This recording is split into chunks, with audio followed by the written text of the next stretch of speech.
Vous êtes toujours devant le grand dossier avec cette question centrale ce soir, menace russe. L'OTAN prend enfin peut-être les bonnes décisions, prend peut-être conscience de la situation. L'OTAN enfin sur le pied de guerre, c'est notre question ce soir. On en vient aussi à ce sous-marin russe qui menacerait d'exploser au large de Gibraltar. On le dit, ce sous-marin, victime de graves problèmes techniques, victime d'une fuite de carburant. Mais que se passe-t-il précisément à bord pour les experts? Vous allez le comprendre. De toute façon, tout ça illustre une faiblesse de la flotte russe. On en parle toujours avec mes invités que je resalue. Toujours Gwendoline de Bono, toujours le colonel Goya, toujours Guillaume Roquette. Et nous sommes toujours en direct avec Nicolas Tenzer, enseignant à Sciences Po, auteur du blog politique international Tenzer Stratégie et auteur de La fin de la politique des grandes puissances aux éditions de l'Observatoire. Je le rappelle, merci Nicolas Tenzer d'être resté avec nous. D'abord, Gwendoline, on va essayer de voir un peu plus clair au milieu de toutes ces informations sur ce fameux sous-marin. Dites-nous ce que l'on sait de ce sous-marin en difficulté au large de Gibraltar. Donc il s'agit d'abord de ce navire, il s'appelle le Novorossiysk, il fait partie de la flotte de la mer Noire russe, c'est un sous-marin d'attaque de classe Kilo. Alors normalement c'est un sous-marin qui est mis en œuvre par 52 sous-mariniers, qu'emportent des torpilles et également des missiles Caliber à capacité nucléaire, mais en tout cas des missiles Caliber.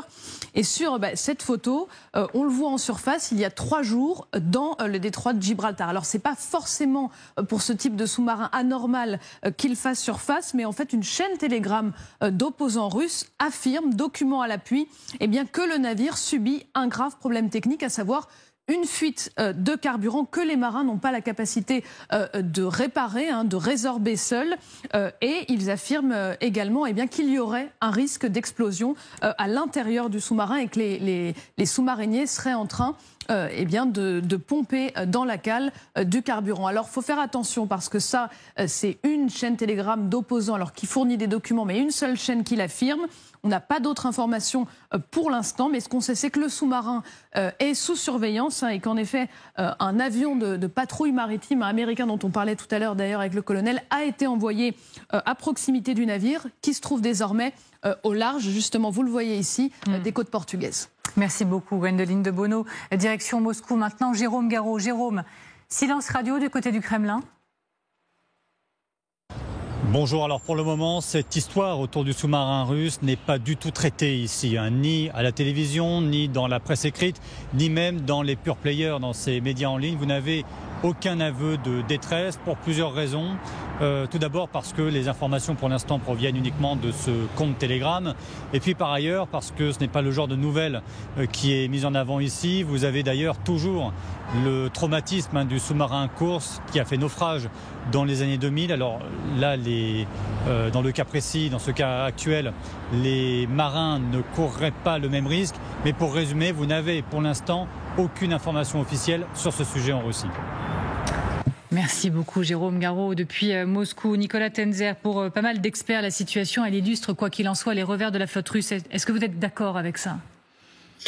Oui, c'est-à-dire que la flotte russe n'a jamais été, je dirais, l'atout fort d'abord de l'URSS et puis de la Russie. On a vu quand même déjà un certain nombre, je dirais, d'autres problèmes. La Russie aujourd'hui, par exemple, n'a plus de sous-marins, ce qui est assez extraordinaire. Enfin, n'a plus, de porte-avions. Excusez-moi, n'a plus de porte-avions. On se rappelle aussi que les Ukrainiens ont relativement facilement, certes aussi en raison de leur agilité tactique et de leur intelligence, mis quand même nettoyer la mer Noire de navires russes, ce qui est aussi quelque chose d'assez extraordinaire. Et d'ailleurs, c'est pour ça que la Russie tient absolument après à garder la Crimée. Il faut surtout pas lui accorder parce qu'elle a envie de reconstituer sa flotte de Sébastopol et menacer évidemment à nouveau les pays riverains de la mer Noire. Et on voit aussi que le reste de l'armée russe n'est quand même pas très, je dirais, brillante. Il ne faut pas oublier que en 11 ans et demi de guerre et 3 ans et demi de guerre totale, la Russie n'a quand même pas progressé de manière considérable en Ukraine. On disait que c'était la deuxième armée du monde. On voit quand même que ce pays de 140 millions d'habitants n'est pas venu à bout d'un pays de 40. Donc voilà, donc on a ces réalités-là, mais en même temps, et c'est un peu paradoxal, je pense qu'il ne faut pas non plus sous-estimer ce que la Russie fait aujourd'hui, c'est-à-dire qu'elle est passée en économie de guerre. à la différence de nous, alors que Emmanuel Macron l'avait fortement suggéré, rappelez-vous, c'était à Eurosatory en juin 2022. Donc ils ont la capacité de produire quand même beaucoup d'obus, ils ont la capacité de produire des armes, ils bénéficient des armes et des missiles de Corée du Nord.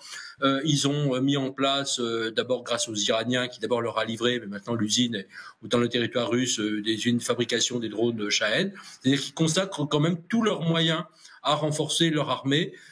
Et c'est pour ça que vraiment le danger russe, malgré toutes les déconvenues que l'on voit, il ne faut certainement pas le sous-estimer. Merci Nicolas Tenzer.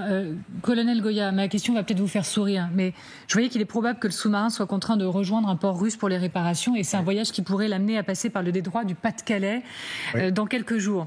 On laisse passer, voire on va aider ? Oui, d'abord je rappelle qu'on n'est pas en guerre avec la Russie, et ensuite qu'il y a un devoir d'assistance à tout navire, tout bâtiment en difficulté. Donc oui, ce serait logique d'aller en réalité leur porter de l'aide s'ils sont vraiment en difficulté. Le problème dans cette... alors des accidents de sous-marins, ça arrive. Nous on a perdu le sous-marin nucléaire d'attaque Ruby, il a percuté le fond, donc c'était une erreur aussi. Bon, il a eu un grave accident, donc c'est des choses qui arrivent. La difficulté, c'est visiblement il n'arrive pas à le résoudre.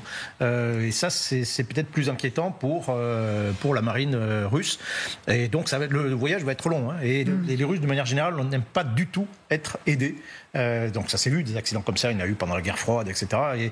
Et souvent préféraient même que le sous-marin disparaisse plutôt qu'il se fasse aider par les Américains, parce que ça pourrait dévoiler un certain nombre de choses, de secrets, etc. Donc oui, globalement, c'est un peu une humiliation pour la Russie. Oui, c'est effectivement, Michel Goya peut faire aussi allusion à ce qui s'est passé pour le cours, ce que Jérôme Garraud en parlait à l'instant, où il y a eu des propositions d'aide internationale. Oui. Et Vladimir Poutine, qui venait d'arriver au pouvoir, on est en l'an 2000 de mémoire, et il refuse ça, il préfère laisser mourir ses hommes dans des conditions atroces. Les sonars occidentaux disaient qu'on les entendait frapper derrière la carlingue plutôt que de les aider. Ce qu'il faut dire aussi, ou redire, c'est que là, le sous-marin, il est dans les eaux internationales, donc il n'est pas forcément agressif. Simplement, on va dire que symboliquement, ça la fout mal parce que ça contraste avec les démonstrations de force que nous fait Poutine. Et c'est vrai que c'est assez cohérent avec les difficultés qu'a la marine russe depuis le départ de ce conflit avec l'Ukraine, où grâce à des drones, donc des relativement petits moyens, les Ukrainiens ont réussi à pousser les bateaux russes complètement vers l'est de la mer Noire, là où ils ne sont pas dangereux pour les Ukrainiens. Dans le port de Novorossiysk. Oui, absolument. C'est le nom du sous-marin. Oui, particulièrement pour la flotte de la mer Noire à laquelle appartient ce sous-marin. Et la flotte de la mer Noire spécifiquement, elle a subi clairement une défaite en Ukraine majeure. Merci beaucoup à tous d'avoir participé au Grand Dossier. Mention spéciale à Nicolas Tenzer. Merci encore une fois d'avoir accepté notre invitation. Merci à vous de regarder le Grand Dossier.